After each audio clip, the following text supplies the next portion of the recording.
If you're trying to scale your CBD brand or your local dispensary and you want to take the fast track of using paid ads, then you probably encountered this same conundrum and you find your ad has been disapproved for recreational drugs. Now, weirdly, when you're first setting up your campaign and you're adding in your keyword list of search terms you want to target with Google Ads, marijuana triggers an instant ban for recreational drugs. You are allowed to request an exception, but I think you're unlikely to actually get away with that. Whereas if I use the phrasing of cannabis, and now I can do save, then that is all fine. Cannabis appears to be allowed, and marijuana is not. So I was able to build a full keyword list of cannabis and dispensary terms, and it was only marijuana that was flagged. But as I rather expected, you leave the campaign to go through approval, you get a little blip of a few impressions where it did seem to deliver briefly, and then it was swiftly blocked. So let's actually have a look at the Google policy. And we can see there is actually an exception for ads for topical hemp-derived cannabidiol CBD products with THC content of 0.3% or less. So creams, sprays, roll-ons, lotions, bath bombs, candles. And then there's a certification requirement. CBD advertisers must be certified by Google to serve ads. Advertisers are eligible to serve ads in California, Colorado, and Puerto Rico only. Certain formats, including YouTube masthead, may not be eligible for serving. What's not allowed is ads for substances that alter mental state for purpose of recreational or otherwise induced highs. Ads for products or services marketed as facilitating recreational drug use, like pipes, bongs, and coffee shops. And ads for instructional content. So for the certification, you can check the policy requirements that you meet them. So if you are a retailer in one of the states where we permit CBD promotions, apply for certification with legit script before filling in the CBD application form. So this is only if you fulfill these topical CBD products. So if you think that applies to you, you can go to legit script and get approved that way. But even then, if you do get approved, you're still restricted to just those states. And so for this reason, it's no wonder that so many cannabis brands and dispensaries end up resorting to organic marketing. And there's nothing wrong with that. It just takes a little bit more time and a little bit more work. Now, you might find there are some loopholes with these ad platforms, but what you generally find is those loopholes do tend to get shut down very quickly. And you risk your ad accounts in doing so, and you can end up completely banned. So while there is a limited amount of social media you can do, you always have to be skirting around the edges to avoid any threat of promoting these products. So generally social media is used much more for branding and lifestyle content rather than promoting the products themselves. Now, this might sound hard work and you might think, how on earth does anyone actually make money in this industry? Well, the fact is everyone is in the same boat, and so it kind of levels out that you're all working within the same field, you're all playing the same game. So if we just take a look at San Diego Dispensary, you'll notice there are no ads at the top. And this is why I love working with cannabis brands, because as an SEO specialist, cannabis is a fantastic niche for SEO because it's one of the most powerful channels available to you. So first of all, we have the Google Map Pack. So this relies on filling out your Google business listing. Now, you do need to be careful with this for a number of reasons, aside from the fact you're in the cannabis industry. So Google Maps is obviously a Google product, and therefore it does tend to rank well. Any local search term that includes a location does tend to have the map pack right at the top. And the way to rank here is basically make sure your profile is complete, make sure it's active, and then you just want lots of reviews and what's called CTR manipulation. So getting a robot basically to search your brand name and interact with your result, because it's largely based on engagement. In the past, there have been case studies of people basically getting cartloads of phones all making driving directions to a particular business on Google Maps.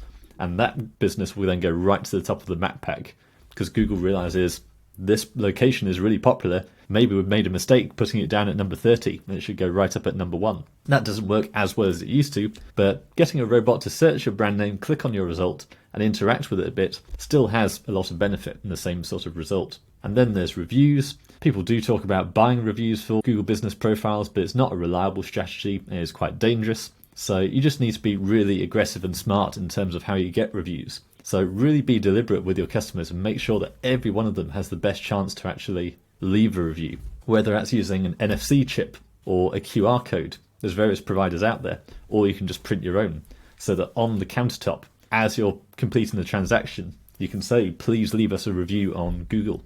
And all they have to do is scan it with their phone and it instantly opens up with the review page for your brand. Otherwise, if you just say to them as they're going out the door, don't forget to leave a review, they're like, yeah, forget all about it. And then they've got to go onto Google, find the business, find the review page, and then leave the review. It's just never going to happen. So anything you can do to be really deliberate with getting those reviews, because if we look here, this one's got 1,200, this one's got 2,400, and this one has 4,800. So it's a tough game, but reviews are absolute gold. But like I say, fundamentally, there's no ads here. And don't forget, when you are on your Google business listing, not only are there issues with Google suspending a lot of listings at the moment if you make too many edits, or you're a bit ambitious with your opening hours, or you try and stuff too many keywords into the title, things like that. This has been a real problem over the last year or so with Google taking down these listings, and then you've got to either try and get it reinstated or apply for a new one. But in the cannabis niche, you still need to stick to those legal requirements that you're not actually promoting products. So really make sure you're compliant on your Google business listing,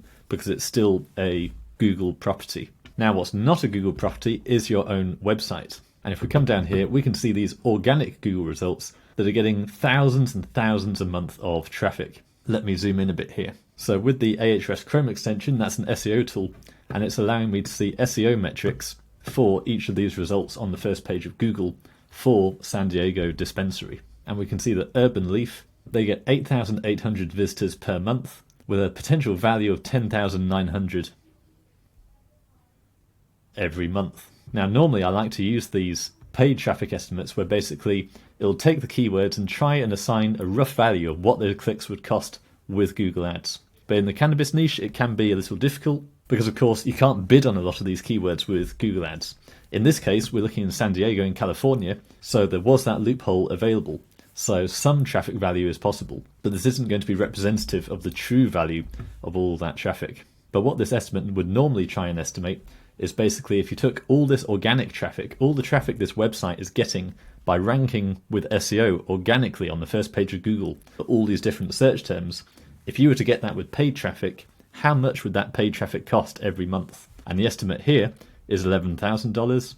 Down here, March and Ash, it's $150,000. So ordinarily, if I were talking to a roofer or an accountant, I would very simply say that this competitor, they're getting all this traffic, it would cost them $10,000 a month to get that traffic with ads, or you can pay $3,000 a month for SEO. After 6 months to a year of paying that, you should have that digital real estate, you should have claimed all those positions in Google search, and you'll then own that traffic, and you won't have to pay anything to maintain it. That's how I like to think about this particular figure. So the value of that traffic is $10,000 a month, and that's how you can get into a situation where you might have spent $50,000 on SEO, but then at the end of that, you're getting $10,000 a month in value every single month for years and years. So that's where you can get the significant ROI from SEO.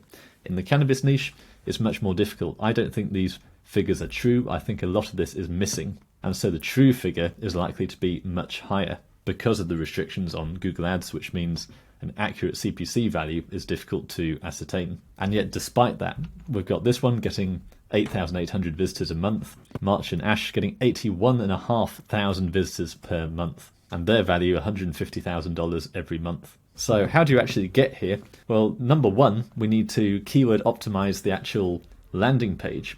So these are both home pages as we're targeting a local term. And you'll notice we're targeting San Diego Cannabis, San Diego Dispensary, and these titles on Google say San Diego Dispensary. That's step number one. Then, if we click onto the page, we should find there's lots of text here talking about being a dispensary in San Diego, because Google is just a machine.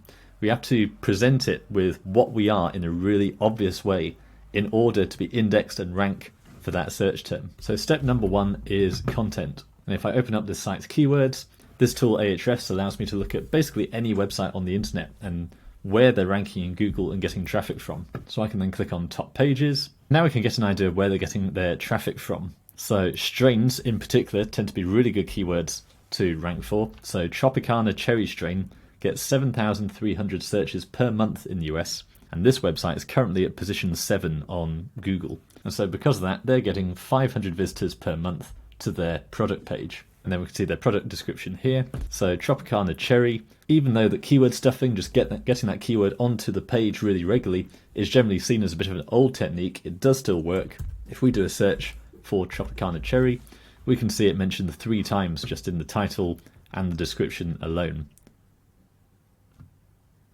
And then we have some further details here and statistics, which is great because Google is increasingly valuing information gain. So the more rich content that's unique that you can get onto the page, the better. And then we have the address again. This website's got the address all over the place, which really helps with that local ranking to really prove to Google that this is an actual local business. So you can see each of these websites has got lots of pages, products with rich content talking about what those products are. Urban Leaf, that other one, again, pretty good example. They've got a breakdown between lots of strain pages, so product pages for individual strains, and then also location pages, so San Jose, Grover Beach. So having pages for your locations, if you are a bricks and mortar local business, is a big opportunity. But you might be thinking, you've already got pages of products. Oh, I'm being joined by a cat. You're going to come and walk over my keyboard. You're going to help us rank organically on Google and get around ads restrictions. So you might be wondering, you've already got a website with all these pages on it, plus so do all your competitors. So how does Google decide which of those pages should actually go higher up? And the answer basically goes back to academic publishing.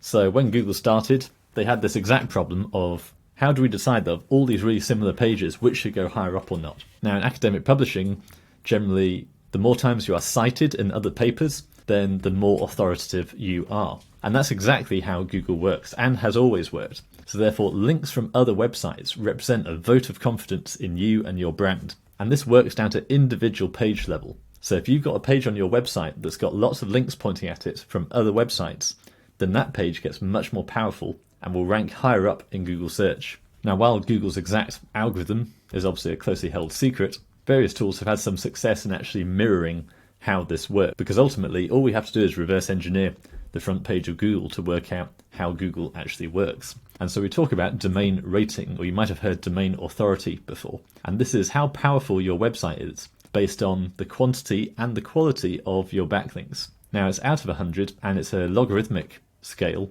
So to get from 0 to 20 is really quite easy, but to get from 60 to 70 is really difficult. Now the good news here for local dispensaries is generally local search terms tend to be much lower in competition. And so here we can see the number one result has got a domain rating of 39 out of 100. So that's really not bad. If this were a credit card company, so if I was searching best credit cards, you can see that first of all we have loads of paid ads at the top. So that's 1, 2, 3, 4 paid ads. And then we have a domain rating of 78, 84, 78, 84, 76, and 90. Then 88, and finally a comparatively small 63 down at number 8. So this gives you an idea of what a really competitive Google search looks like, because obviously best credit card is very valuable. Each click in Google Ads should cost around $5. That seems a bit low for me. That's probably a higher figure. Whereas San Diego Dispensary, we've got domain rating of 39, 48, 83, 30, 44. So the average domain rating is much lower. We've got a 37 here. And down at number 7, just a 24. And even with a domain rating of just 24, they're still getting 3,000 visitors per month. So how do you actually get this number up? It comes down to those links from other websites. So we can see that here, referring domains. This website's got 249 other websites pointing at it. So if I open up the backlinks here, we can see it's got 199 backlinks pointing at it. But I said it's not just about quantity, it's also about quality. And you'll notice that some of these are flagging as a best link. Let me zoom in on that. And that's because you know the feeling, you start a website and you'll get a load of random junk links pointing at you. A bit like this one, domains on IP, whatever. And these are just random spammy scrapers that will just put in links to your website for no reason. Plus, of course, domain rating is important. If backlinks are important, then why don't people just go and create their own websites, basically? And that's exactly what happened in the past. So over time, backlinks have become more and more about quality. So the quality we generally look for is a minimum domain rating of 30, because remember, the backlinks you get that are providing your domain rating have their own domain rating as well. So the higher the domain rating of the backlink, the bigger an impact it has on your domain rating. So if you want to get your domain rating up to 50 so that you can compete with your competitors at a similar sort of level, then you need powerful backlinks as well. And those backlinks should also have traffic, because that tells us that Google likes the website. If you get a link from a site with 0 traffic, there's no guarantee Google actually respects that website. So here's one example, drmay.com, probably a perfectly good website, domain rating of 9, and it gets around 400 visitors per month. So not particularly powerful as a link. Whereas we can see some of these links are flagging as a best link, and that's because it's got a domain rating of 57 and gets 20,000 visitors per month. So we really want to focus on links like this. So supposedly there are 200 links from this website, but let's filter it down to just the best links, and we'll probably find it's much smaller. So in fact, we only have 11 links of this kind of standard. So what you basically want to do is go through your competitors and reach out to all of these websites that are linked to them and see if you can get a link to you. Generally, a lot of these will be content websites, online publishers and bloggers, so you can talk to them and negotiate a link placement. Now, of course, lots of these businesses are busy. They're not going to be interested in giving you a link, even if you offer to pay. And so in my agency, we reach out en masse to hundreds of websites every week, and we have to screen them for quality and negotiate with them on price. And with cannabis, this gets a little more difficult because you get responses like this, where just like the ad networks, they'll come back saying, we do not accept regulated industries like CBD, casinos, online betting, vaping, loans, dating, or adult. So when you're doing this outreach, you're going to get a lot of rejections on the basis that you're a cannabis website. And therefore, you just have to work harder, reach out to more websites to find the websites that are willing to link to a cannabis website. And like I say, it's tough, but all your competitors are in the same boat. So with any luck, if you send enough emails, you will get a decent volume of links in the end. Another popular SEO technique for getting backlinks is to issue a press release, and you can basically use a press release distribution platform and instantly get your release with your links in it distributed across to hundreds of websites. And these are powerful news websites. But again, this is quite tightly regulated and restricted. So in this case, try to launch a perfectly reasonable press release saying, we have launched this cannabis SEO agency. And it says below is a note from our editorial team member, marijuana, cannabis, etc. related content is not allowed. This press release cannot be published. Now, what we've found over time with working with lots of cannabis brands is there are various methods and techniques that do have more success. So for instance, when you're doing either pitching other websites or doing a press release, often you can get a bit further if you're talking about scientific results or legislation news and this kind of informational content, as opposed to trying to push a product or sell your brand. So these are some of the subtle nuances we've found with working with lots of cannabis clients. So generally with most SEO, yes, it's a tough niche, but Google's not a vacuum. Someone's got to be ranking and you can reverse engineer what they've done. So ultimately, you want to target the right keywords, write the right content, and then get as many links as you can of decent quality. You will find with the cannabis niche, because it's harder, people do often drop their quality standards. I would encourage you that if you're too pedantic about the kinds of links you build, then you're probably going to run out of links to actually place. So you do need volume. So I don't really think there is such a thing as a 10 out of 10 link, because if you win on quality, you'll fail on price and effort. So just go for the 7 out of 10 link that might not be the best in the world, but you've got it for a reasonable price. And if you do that consistently, then you will succeed. You'll rank organically and you'll be independent of the ad platforms.